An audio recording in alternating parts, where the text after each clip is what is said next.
Hello, I'm Dango Rose. Welcome to the Mountaineer Podcast, where everybody's listening. The Mountaineer brings you the latest news of the Peak to Peak region, in print, online, through our podcast, social media, and special publications. Now, listen in to the latest news of the area with our local journalists.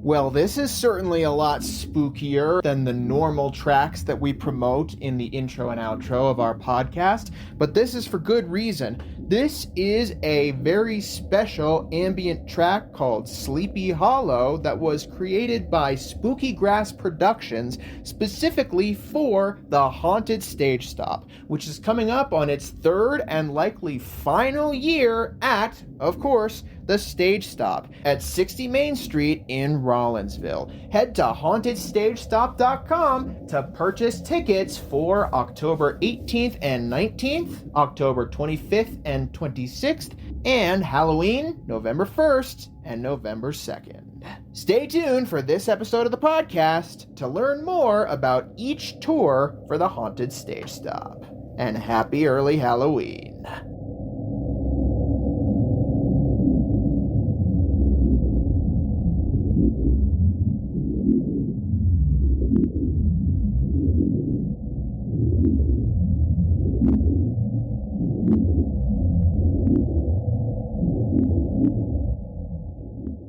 Hello there, everybody. My name is Jamie Lammers, and welcome to this week's Weekly Wednesday episode of the Mountaineer Podcast, where at this point I am bringing you miscellaneous events from across the Peak to Peak area. Hey, Miscellaneous Monday, Weekly Wednesday, I like how it sounds. As I mentioned in the previous episode, today is a Halloween extravaganza. I'm thinking that I might bring in some additional Halloween stories for the podcast in the near future, but both of our guests today are involved in events that are celebrating Halloween. So, without any further ado, let's start this Halloween extravaganza. Our first guest, do you mind introducing yourself real quick? Well, my name is Andy, and I am the king of the zombies at the Haunted Stage Stop in Rollinsville, Colorado. And we're here because the Haunted Stage Stop is coming back. Yeah, very soon. I don't know when you're hearing this in the future, but yeah, opening weekend is October 18th and 19th.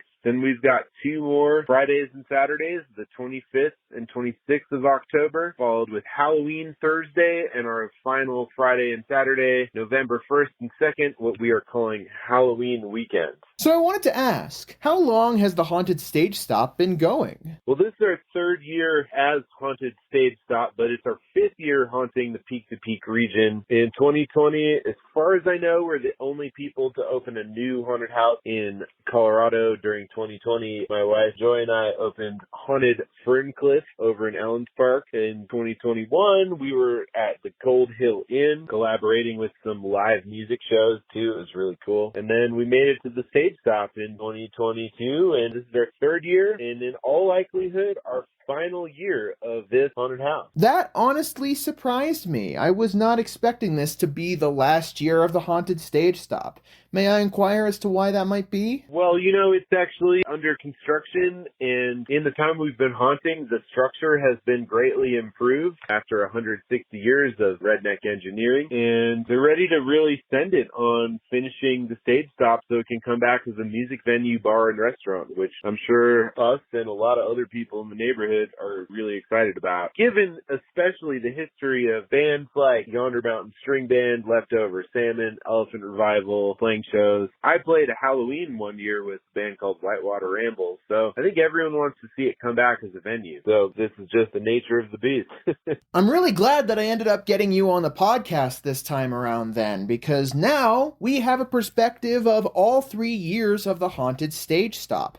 I interviewed you for the first Haunted Stage Stop all the way back in October of 2022 for episode 64 of the podcast. And what I didn't realize is that somebody else ended up interviewing you for the 2023 Haunted Stage Stop. The October 9th, 2023 edition of the podcast features an interview with you promoting that event. And what's funny is the week after, October 16th, 2023, we brought on Judd Kaufman, who is the owner of the Stage Stop. But since we're coming on the final year, I wanted to ask, how did the previous two end up going for you? Well, we offer something different, and people who have come from the city have commented that it's not like what they're experiencing, as we say, down the hill. So I think people are understanding, they're really receiving it the way that we hope they will, which is to experience an actually haunted building in a really fun way that celebrates Halloween and builds community. Yeah. So as a clarification for those who may not know about the Haunted Stage Stop, what is your role in the Haunted Stage Stop? What does Andy do? Andy is the marketing manager, and I also manage the zombies as well as the website and the building and a lot of the soundtrack I'm making from scratch. I pretty much do every job. There's a couple jobs that I don't do. I'm not our makeup artist, and we have a sound designer who is a brilliant guy named Aki who works at QSC Audio in Boulder. So one of our strong points is our sound design, and Aki takes full response. I will blame Aki for our excellent sound. We have probably the best haunted sound in Colorado. I don't make that claim unfounded. That's what scarefactor.com said about us, and they are a haunted house reviewing website.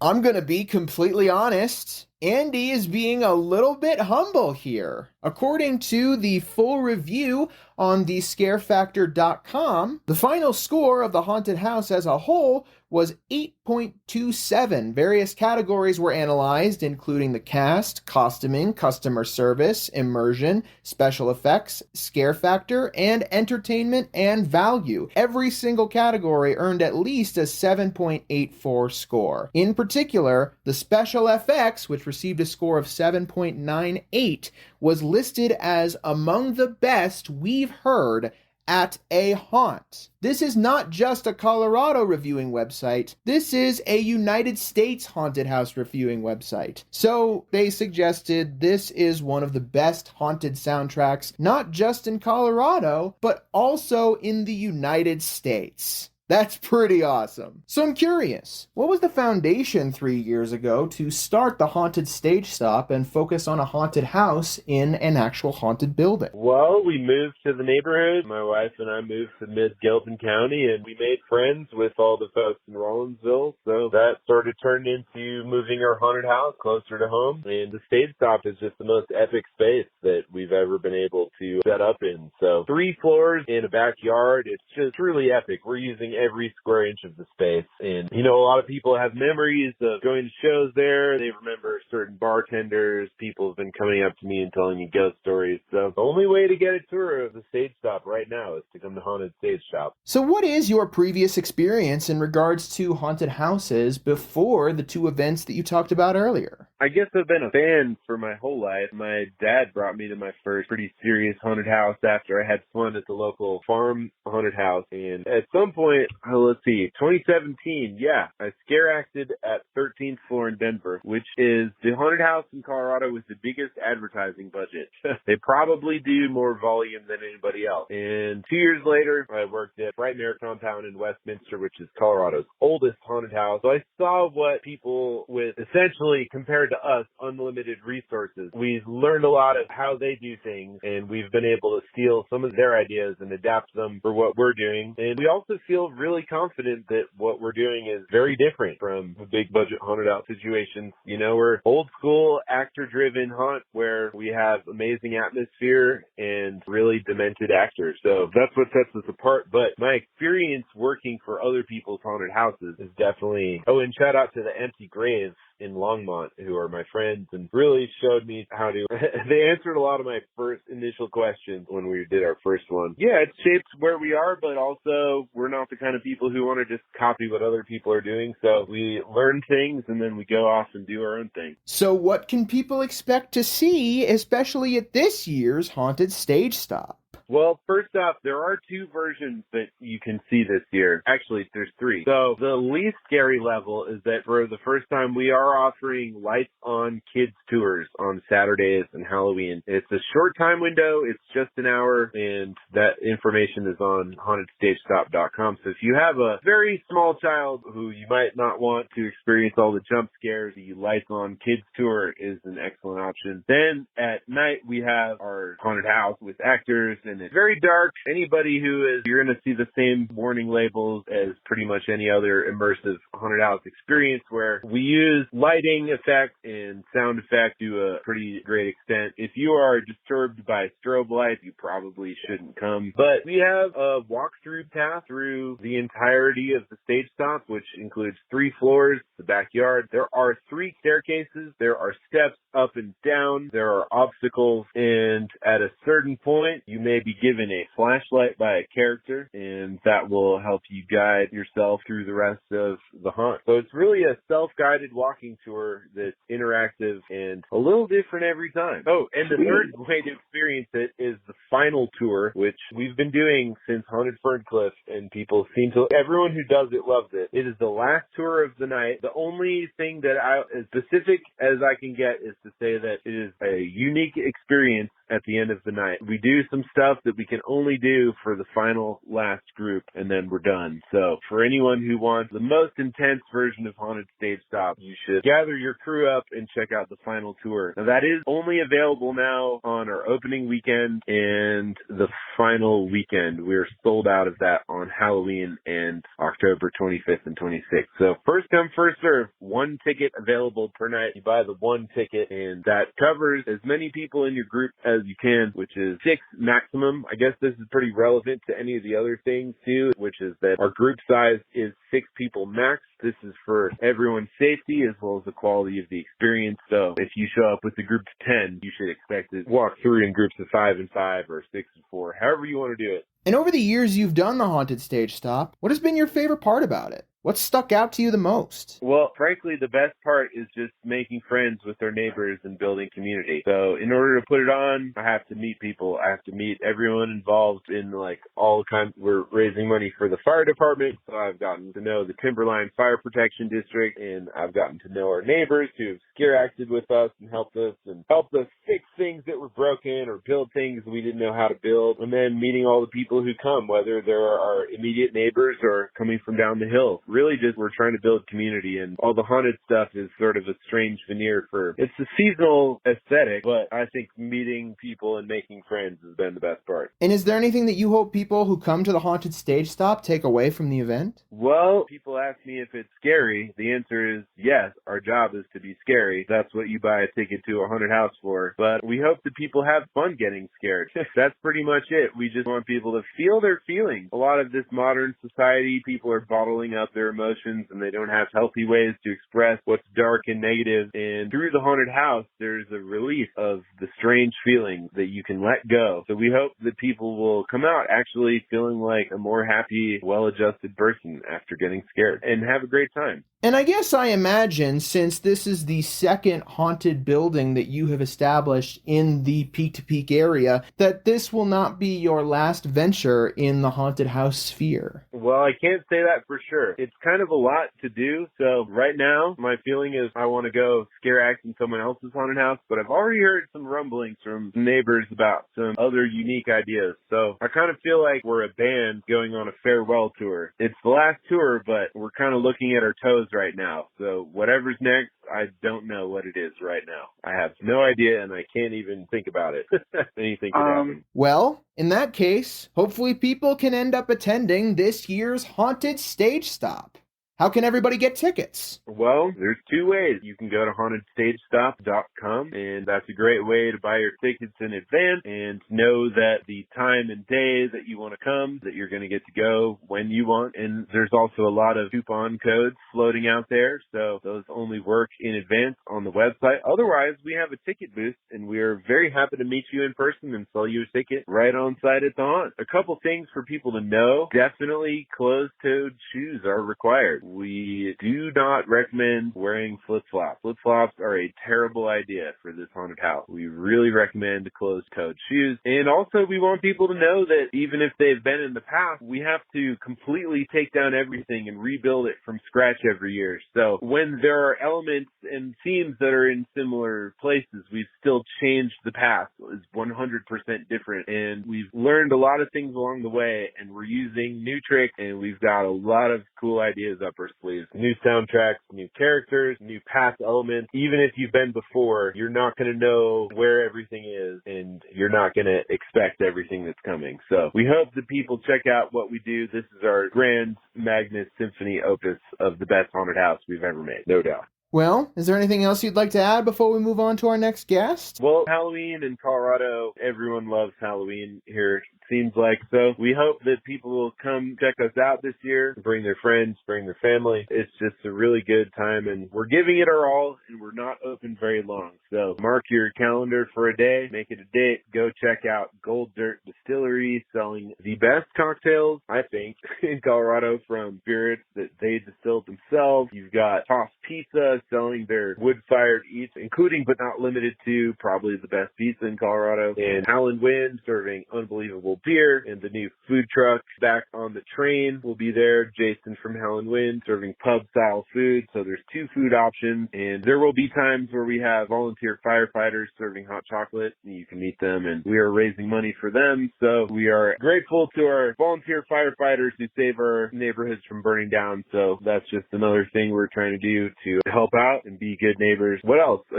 Big thanks to our sponsors. I already mentioned Gold Dirt Distillery, Toss Pizza, but also Indian Peaks Ace Hardware in Netherlands. Actually, I just bought a bunch of stuff from them, and they're just such great people and so helpful and such great members of the community. And also our final sponsor, Gold Hill Inn, over in Gold Hill, Colorado, the site of our second haunted house, and it's one of the best places you could see music in Colorado. Just this historic, old vibe, and great people, great food, great drinks. So thanks to all of them, and really excited to see everyone this Halloween season. In that case, I think that's pretty much everything I have on my end. Cool. Well, y'all go to hauntedstagestop.com. And you know what? I think we have a coupon code just specifically for anyone who is listening now and or looking at the Mountaineer, which is such a great thing. The code is Mountaineer. One word. All cap. Mountaineer. Gets you $4 off each ticket. So, head on down to hauntedstagestop.com. Thank you so much, Andy, for coming on board and joining us for the podcast to promote this year's Haunted Stage Stop. Absolutely. Thanks for having me, Jamie. Happy Halloween. And happy Halloween to you, too. For all of you guys who want to celebrate Halloween a little bit early with the grand finale of the Haunted Stage Stop, then be sure to check it out very, very soon. How soon? Well, as Andy mentioned, opening weekend is this Friday, October 18th, and this Saturday, October 19th. After that, there are tickets available for Friday, October 25th and Saturday, October 26th. Then there are tickets available for Thursday, October 31st, aka Halloween, Friday, November 1st, and Saturday, November 2nd. There are various shows available on each night, and as Andy mentioned, there are perks available with certain shows, particularly the last show of the night. So, if you want to head to the Haunted Stage Stop yourself, be sure to head to hauntedstagestop.com and enter the coupon code Mountaineer, all caps, to get $4 off of your tickets. Just for some perspective, if you don't end up using the Mountaineer coupon code, the general admission tickets are $32.80 each, including a $2.80 fee, and the student and child tickets are $27.50 each, including a $2.50 fee. Since the final tour is a special experience at the end of the night, it costs much more, $263.50 per ticket, including a $13.50 fee. If you want to skip the line, then you can pay for a VIP slot for an additional $75.20 for each show, including a $5.20 fee for each ticket. These VIP experiences are valid after 8 p.m. shows. So again, be sure to head to hauntedstagestop.com to learn more about the event and to get your tickets if you want to attend the grand finale. By the way, the stage stop itself is located at 60 Main Street in Rollinsville. Oh, and as I mentioned earlier, we've promoted Andy on this podcast twice before for the first 2 Haunted Stage Stop events, and we ended up promoting Judd Kaufman, the owner of the Stage Stop, for his own historical perspective of the building. So be sure to check out those previous episodes of the podcast for additional perspective of the Stage Stop over the years. Now, by night in the Haunted Stage Stop, he is Andy, King of the Zombies. But by day, in pretty much every other facet of his life, he is Andy Reiner. And his wife is Dr. Joy Adams. I have also had her on the podcast before. She is part of the local trio Salome Songbird, who recently performed at the Jamestown Mercantile. You can check out their Music of the Mountains episode to hear from her and the 2 other members, Brian Dubrow and Ariel Macadang-Dang. And you know what's even crazier? I've had both Joy and Andy on the podcast at the exact same time. They have their own musical duo called Half Pelican, and you can listen to a retrospective episode featuring Half Pelican, specifically episode 7 of the retrospective series, to learn more about their musical endeavors as a duo. And as Andy mentioned, he makes a large contribution to composing the original soundtrack for the Haunted Stage Stop events. This soundtrack is not available anywhere but the Haunted Stage Stop. However, there's plenty of other music from Andy that you can check out wherever you get your music. Not just Half Pelican, plenty of his own solo music as well. Alright, now it's time to move on to our next guest. Do you mind introducing yourself real quick? All right. My name is Brent Warren. I live on Magnolia Road between Netherland and Boulder for about almost the last 50 years. And what else would you like to know? Well, I ended up stumbling on information about you at the Netherland Community Library, and we'll get more into that in just a second. But I wanted to see if I could get you on for a guest spot in the podcast and see if I could promote an event that you were doing along the way. And it turns out you will be doing a small show at the Teen Center very soon. Yeah, for Halloween. That's coming up on the 26th. From about noon to 3. That's something I've done almost every year. They've been very nice to ask me to come and entertain the kids, which I love to do. And doing magic and comedy was one of my professions that I did for many, many, many, many years. But now I'm semi-retired since I'm going on almost being 80 years old, and decided maybe it's time to kick back a little bit and not have to travel around and carry all that equipment. But if I get a chance to do a little bit of magic to keep magic in the air, I'm glad to do it. Well, you have a pretty sprawling artistic career, including magic, and I'm wondering if you want to talk to us a bit about that background and how it all began. Well, let's see. I got a magic kit when I was 8 years old, and that intrigued me, and I learned the basics of doing magic tricks, and I did that kind of up through high school, just doing tricks. Then I got into the music world. That's a whole different scene, but then I rediscovered magic, about 1976, and started developing a character called Doc Murdock. And then you start learning that it's not just about doing tricks, it's about entertainment and how to sell the tricks. So that's the art of learning how to be a magical performer. And so for years, I was performing all around the Denver area because I was living in Denver, and then would travel to different states, and then teamed up with different performers to create a series of groups. One was called Parataki Ori. There was 4 of us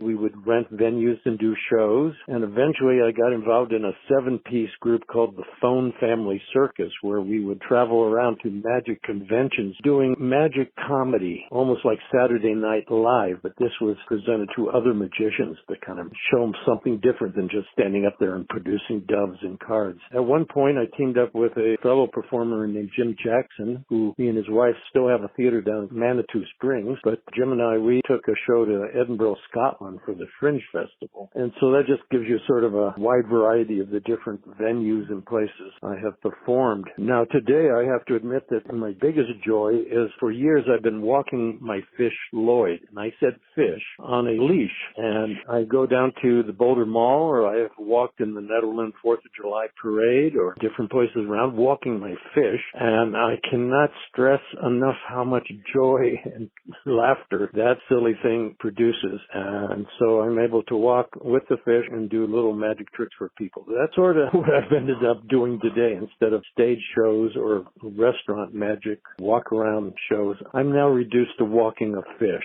and loving every minute of it. Now, this is where I come in and say I'm a little bit biased in regards to wanting to interview Brent. I saw his display at the Netherlands Community Library, which, again, I will talk about a little bit later on. Saw his name as Brent Warren, saw that he had a website, went to that website, and learned that he was Doc Murdock.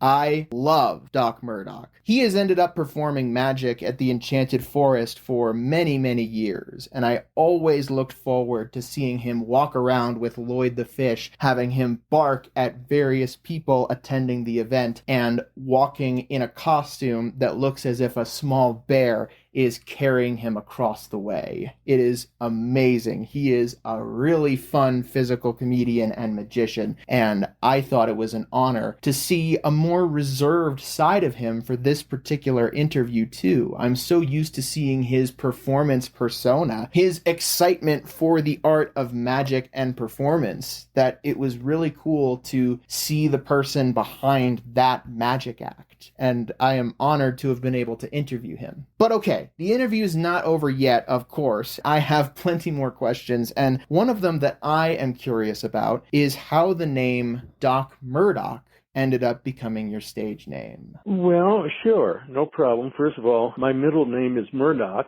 My mother's name is Murdock. And, you look for a catchy name other than just your real name because, go, hey, magician Brent Warren. Okay, yeah, okay. But for a long time, I went just as the amazing Murdock. You have to put on that first word of the amazing or the astounding Murdock, it's tradition. But then I, years ago, stumbled upon a doctor's bag up in Carbondale, Colorado, at a thrift shop, and I started putting my props and working out of a doctor's bag. And suddenly I realized, there's a nice flow to that word. Since Murdock ends in Doc, why not put Doc at the beginning? So I became Doc Murdock. That's how it evolved. And I took that because the name Mick Jagger had already been taken.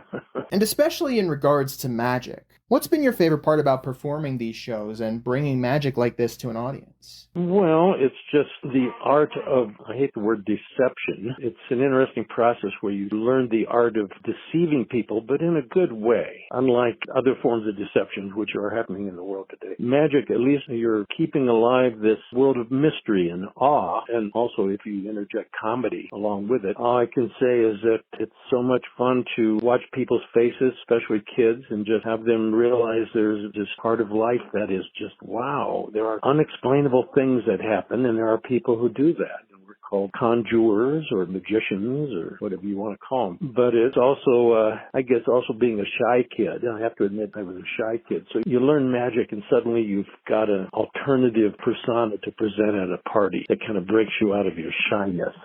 But it's just, I love to be fooled like anybody else. And there's so many magicians today, and there's a lot of good ones that are performing tricks and illusion that you go, wow, how is that done? That's incredible. So it's just, I think, human nature to want to be baffled and then try to figure out why you're baffled. So I hope that answered your question on that. Now, as I mentioned earlier, I ended up finding you because of your website, and that website is Imagelust Arts, imagelust.com. Where did that project and website come from? Well, Image Lust Arts, I just suddenly that name kind of tacked on together, and I went, oh, that's different. And I came out of the word wanderlust, suddenly hoping that the word lust didn't throw a lot of people off thinking that it was a bad place to go. But I was trying to emphasize a wanderlust, which is an exploration where you wander around the world searching and exploring. And so I was applying that in this terminology. It was an exploration of media and performance art, a wanderlust of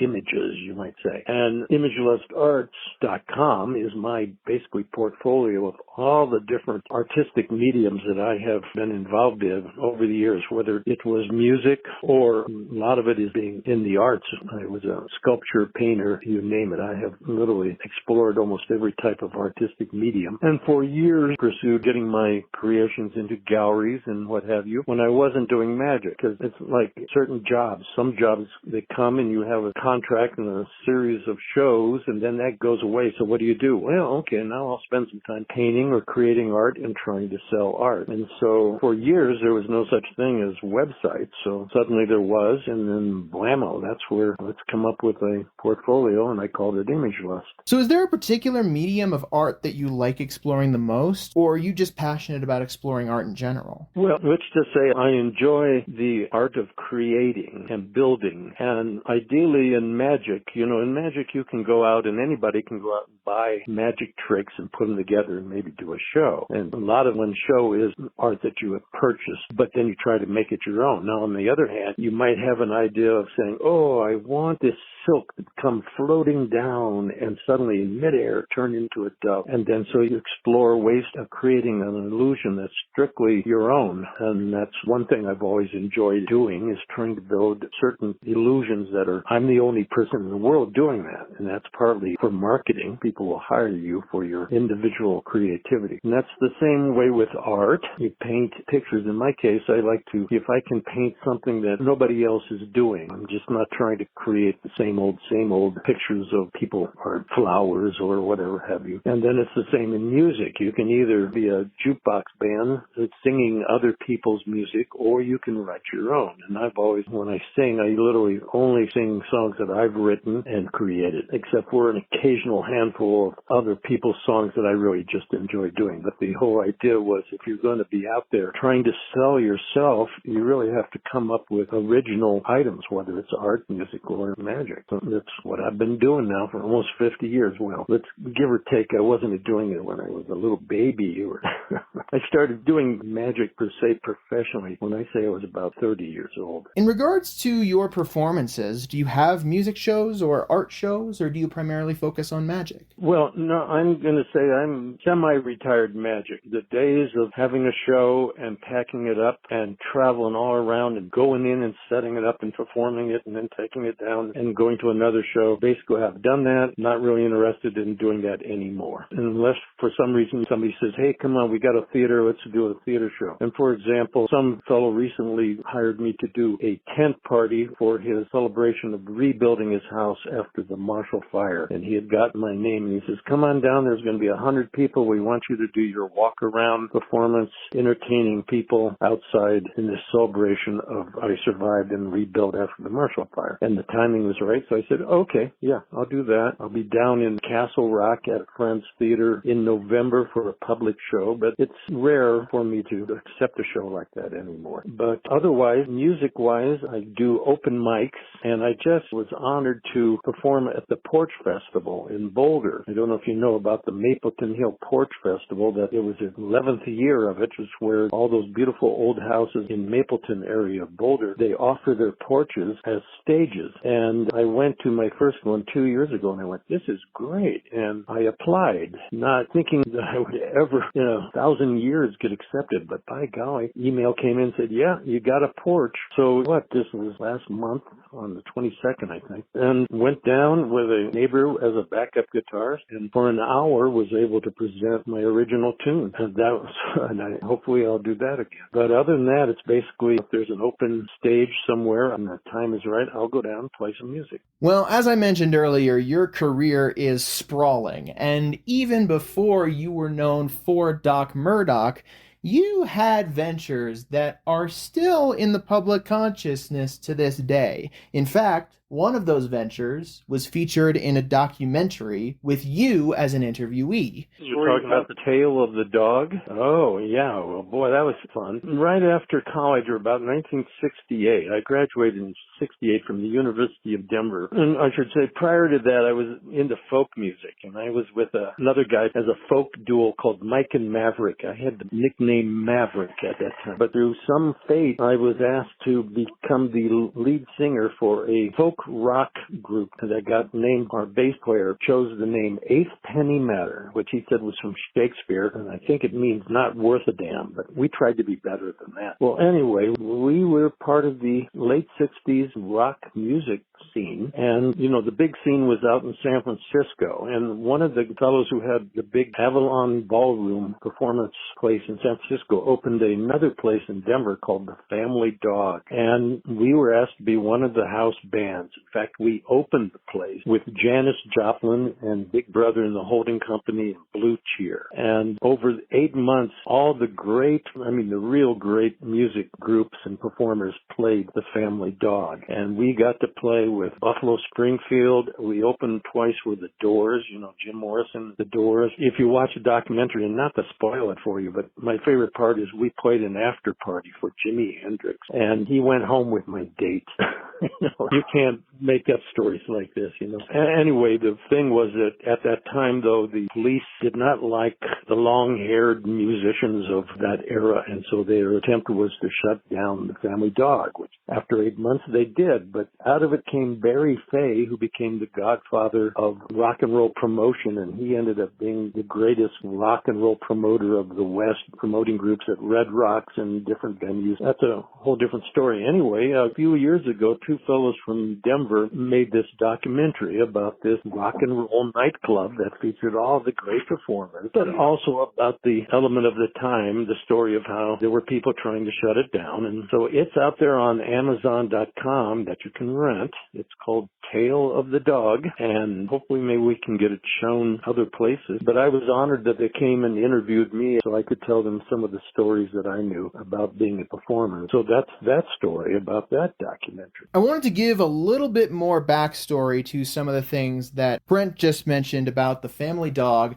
and the Eighth Penny Matter. The original line in the Shakespeare play is actually 8 penny matter. The context is this. In Henry IV, Part 1, Act 3, Scene 3, a character named Falstaff complains to the character of Prince Henry that he has been robbed. Prince Henry asks Falstaff what he has lost, and Falstaff responds, "Wilt thou believe me, Hal? 3 or 4 bonds of 40 pound apiece, and a seal ring of my grandfather's." Prince Henry simply says, "A trifle, some 8 penny matter." What I find interesting about this is that the original line, 8 penny matter, refers to a small amount of money, whereas the spin on the line that the band adopted, 8th penny matter, almost sounds like it's talking about the matter of a specific penny. I just find that spin very interesting. I also checked in with Brent after the interview because there was a moment where I thought he explained why he was called Maverick, but it was ultimately cut out during the phone call. So I wanted to see if I could get that explanation, and here it is. Those of you who grew up in the late 50s might remember a show called Maverick, which stars James Gardner as Brett Maverick, a card-playing gambler. There were a couple of primary connections that friends of Brent's made to the character of Maverick. For one, at the time, he had started doing card tricks, which he still does to this day. And for two, his name is Brent, which of course is one letter off from Brett. Those friends started calling him Maverick, and the name stuck. It's very cool to hear about your experiences involving music, but this is not your only experience in documentary, apparently. Brent ended up going on a bit more to talk about another documentary he was involved in.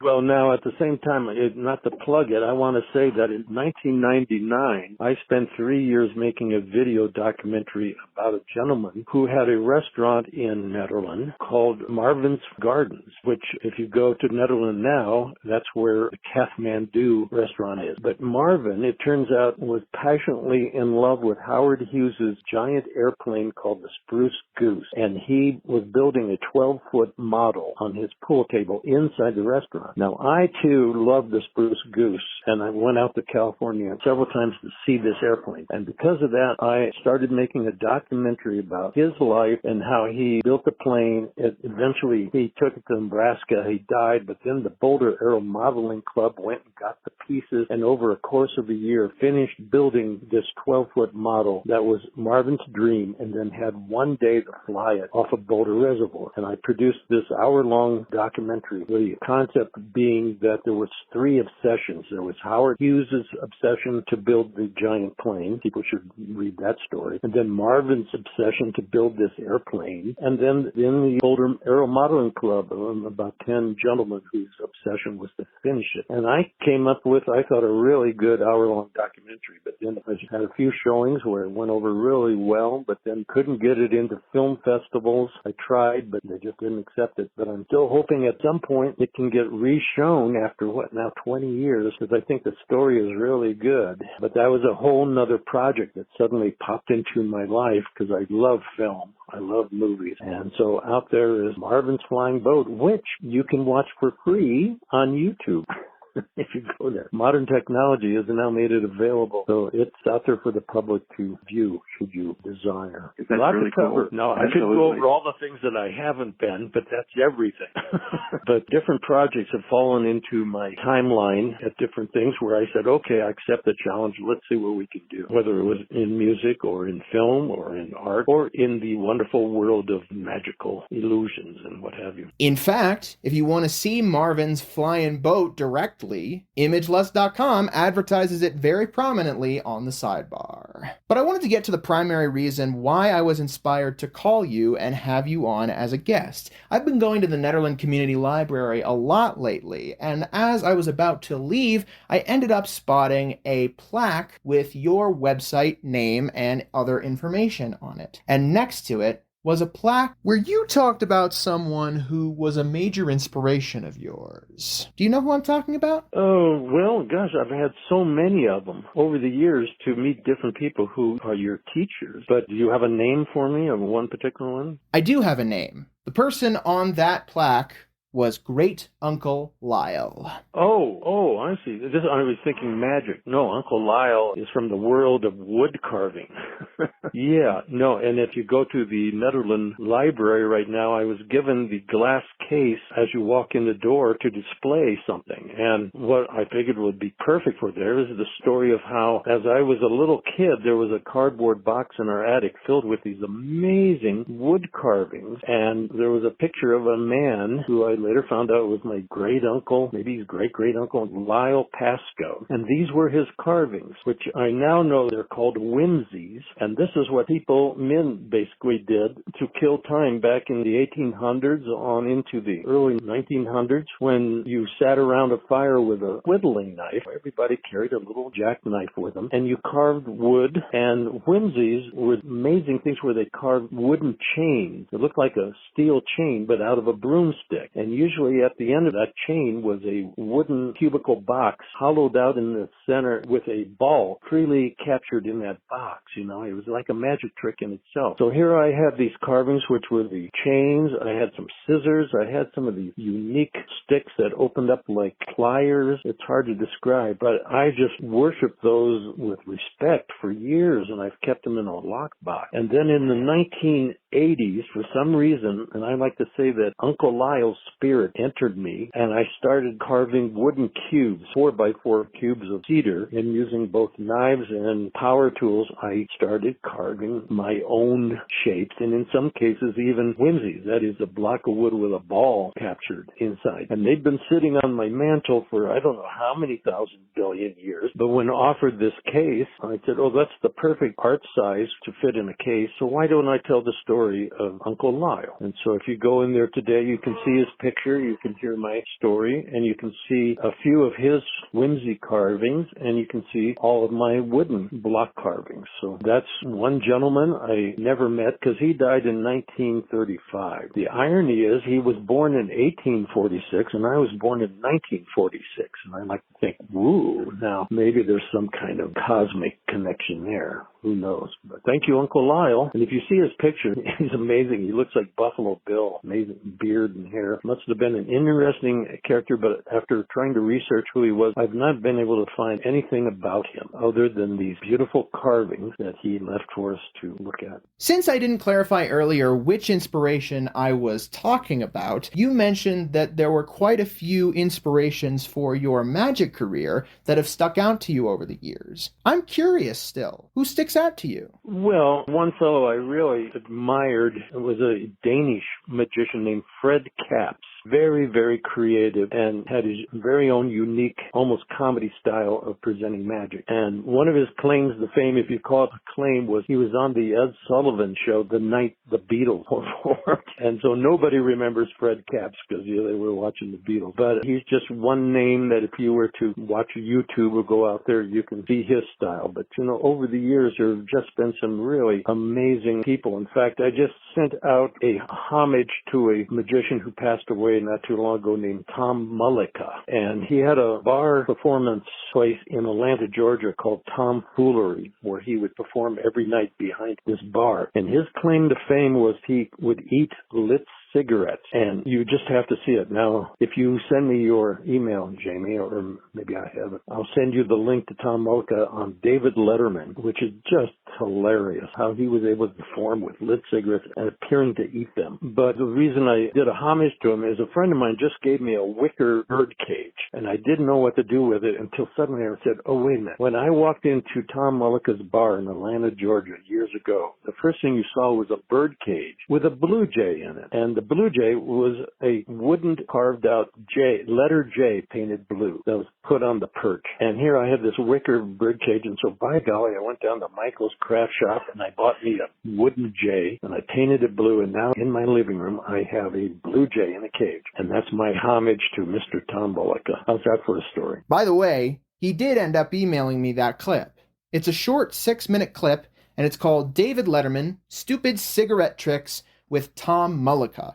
And I gotta be honest, when I heard that the primary trick was eating lit cigarettes, I wasn't initially impressed. But let me tell you, it's so much more than that. This particular act is unique, bizarre, incredibly fun to watch, and an amazing display of dexterity in action. Please check it out if you have the chance. But as for your magic, even though you're semi-retired, is it fun for you to get back out there every once in a while and do a show, even if it's for a smaller audience? Oh, always. I carry some magic with me in one form or the other, or stuff that I know I can borrow and perform magic. If the timing is right to perform it and make people laugh or smile, I'm there. And that's why, I might be at a party or wherever. If I get a chance to do a card trick or some kind of illusion that will make people go, wow, I'll do it. So, I'll always be a magician. I'm just not doing the big box illusion of big stages, even though the show I'll do at the Teen Center will be one of my kind of larger shows, because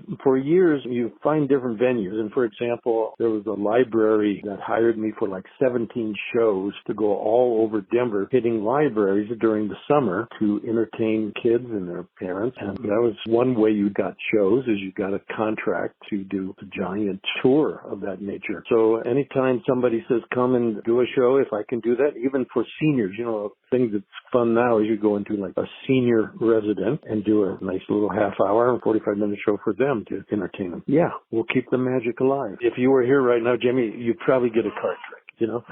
Or the next time I see you. Is that what you really hope people will take away from any of the art that you have to show? Just a sense of awe and curiosity? Well, that's what you hope. And if you talk to other magicians, they all have something where somebody has come up to them and said, I have never forgotten this one thing you did for me. To this day, I still remember. And, I have a few things where people have come up to me and said, oh, that one thing you did. Oh, and it's interesting to see what stuck in people's minds that they'll never forget. And you're hoping that every trick you do will be like that. But usually there's one special one that just for some reason hits a person in a special way at a special time, that will be with them forever. And that's the same with me. I've seen things over the past where I'll go, boy, I'll never forget what that guy did or that girl did. Luckily, there are starting to be some women in magic these days, where it used to be strictly a men's thing. The woman was just the assistant. Now there are some great women magicians as well, and I applaud that. But that's what we hope. Yeah, we're hoping to leave people with a memory, and that's what you hope to do, either doing a podcast. Hopefully some people will remember a specific podcast that was great, or whether you wrote a book and they'll remember the book. And so I think that's our ego thing. We're hoping we create something that is unforgettable, which is why we cut people in half and we set things on fire and then restore them. And David Copperfield walks through the Great Wall of China, and David Blaine freezes himself in a block of ice.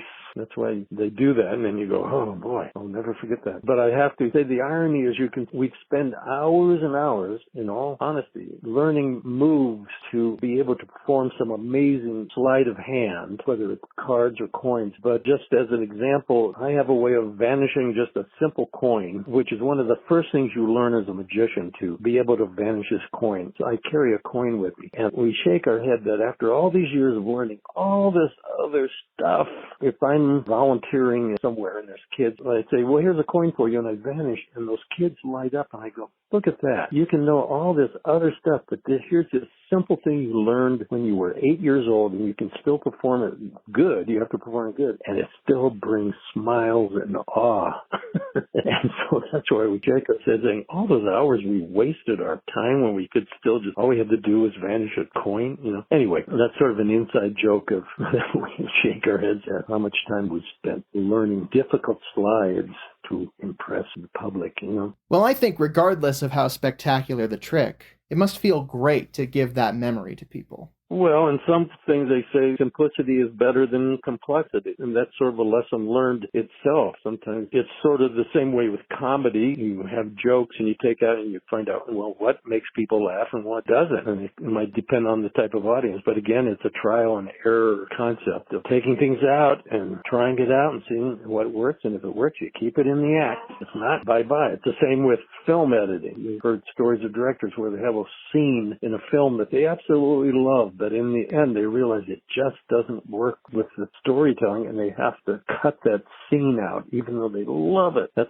part of the artistic process, and it applies to all different forms of art. Whether you're painting, you might paint and say, oh, I really love that one thing I liked in the painting, but it's not working, so you paint it out. I've done that many times where I wanted to keep a certain thing in it, but I realized it's just not working visually. So you learn to do that. I'm sure you're going to be editing this podcast, and maybe there's something that sounds good, but you're just going to say, not quite what I want to present to the listening public. So we'll see what the end result is. Well, the end result is I took the primary interview, chopped it down as usual, and there's one big thing that I did end up taking out just because I didn't find it relevant to this particular interview, and it was more conversation between myself and Brent. However, we'll get to that in a second. But yeah, in regards to the Teen Center show as a whole, do you just want to refresh people on what that's going to look like? Well, yeah, the Teen Center is a Halloween performance, and it's going to be on Saturday the 26th of October, and we start walking around doing small magic around noon, and then from, I believe it's 2 o'clock or so, we do a little bit more of a small stage show for all the kids and the parents. And what they're offering, it's basically a Halloween gathering for young kids in costumes, or whoever wants to show up in costume, but I say, I'll welcome all ages. Come on by the Netherland Teen Center and partake in some Hollywood ghostly fun. Well, is there anything else you'd like to add before we sign off? Boy. Well, no, I think we've covered pretty much the whole gamut of my different loves and projects that I've attempted to do, and hopefully there'll be more that will get shown out there. We're always looking for artistic venues. Occasionally I put artwork on the wall for the community center art shows that they do. They just opened a new one, but when the time's right, I'll enter and put up art on the wall there. Otherwise, I'm out there looking for galleries to get my stuff that I've produced over the years out into the public. But The times have changed. It was a lot easier to be an artist back in the 50s and the 60s and the 70s before technology came along and basically allowed everyone to be an artist and in some ways create a lot of amazing stuff. But the competition to show art is a lot greater than it was back in the day. It was even as far as performance, I told you the groups I was in back early, we were able to go out and rent a theater for like $70, $50 and put on a show and advertise it. And that was so nice. There were so many nice little venues where you could go out and just say, hey, let's put on a show. And we go out and make it happen. Now today, to try to find a venue space that doesn't cost an arm and a leg, and plus you have to get insurance and stuff on top of that, it's a lot more difficult. So as an old timer, I'm missing the simplicity of the old days.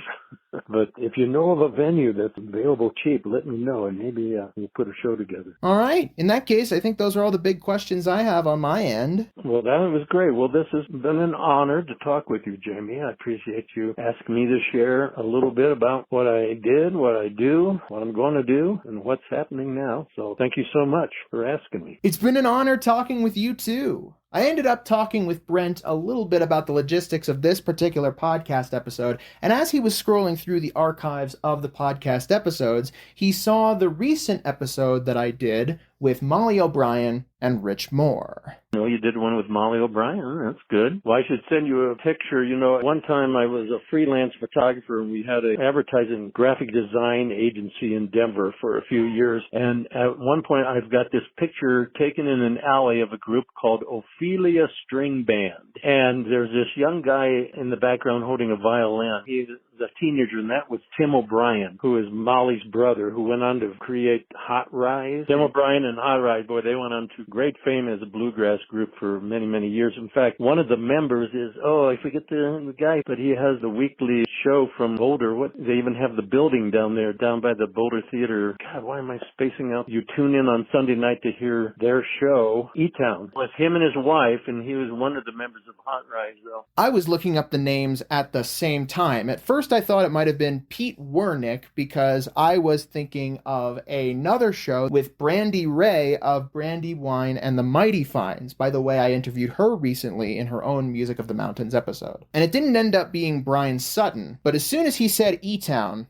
I knew where to look, and I did end up finding him. Nick Forster. Nick Forster, yeah. Okay. Well, that all comes out of Tim O'Brien and Molly O'Brien right there. Yeah, but Molly's been around for a long time doing her own thing, so that's great that you got her in there. And at this point, I started talking about general logistics about other things and got into songwriting in general. I mentioned that I write songs of my own and that I will be involved in the Strange Birds Songwriting Showcase coming up very, very soon. For more information about that, please check out the previous episode of the podcast. This is the part of the interview that I felt was not necessary for the podcast because they were more personal anecdotes for me and less anecdotes for a general audience. But I do want to shout out really quickly, Brent mentioned his connections with local songwriters Teresa Peterson and Rocky Stiers. Both of them have online presences of their own, with Teresa Peterson having her own website at teresapetersonmusic.com,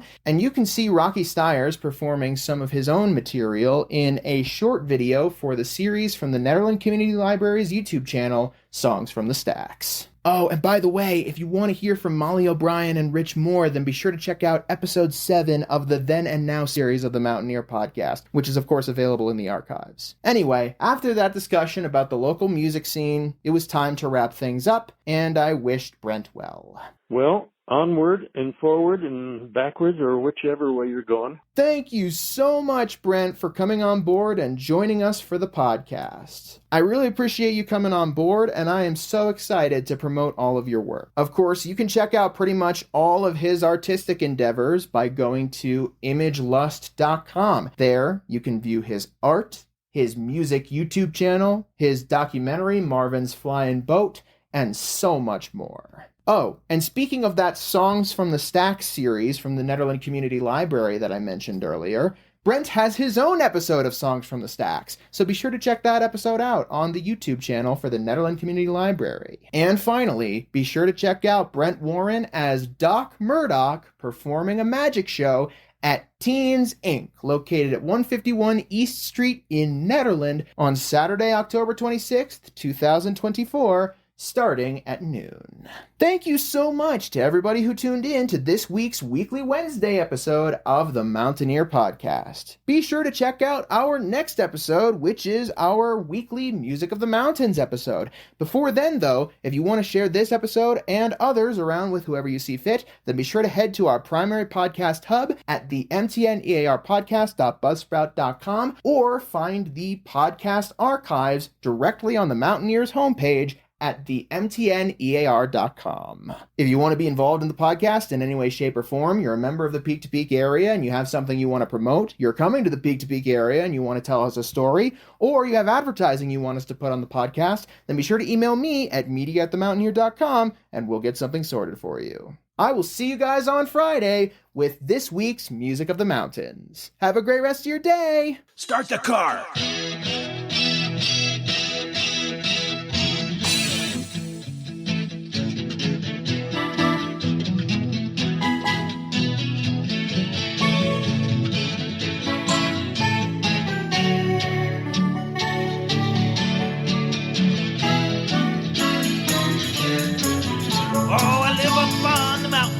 About as high as a man can get. And my old car is a beautiful star, and she ain't killed me yet.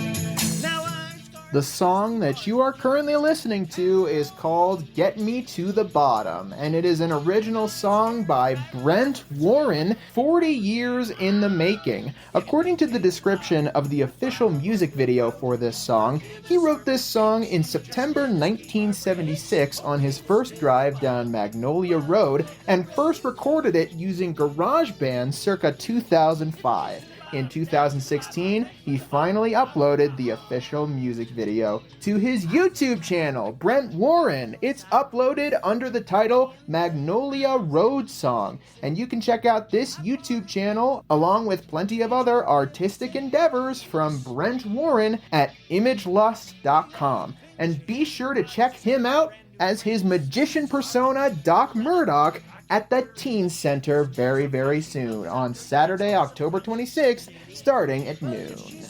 I'd like to keep moving along. I'll pray to the sky, drink red eye, sing this little song. Oh, get me to the bottom of the road. Forgive us our mistakes, just let us keep our breaks. Get us to the bottom of the road.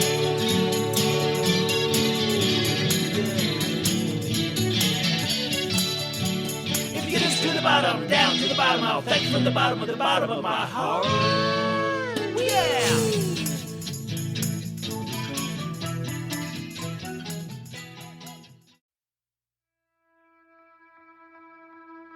And that's it for our show.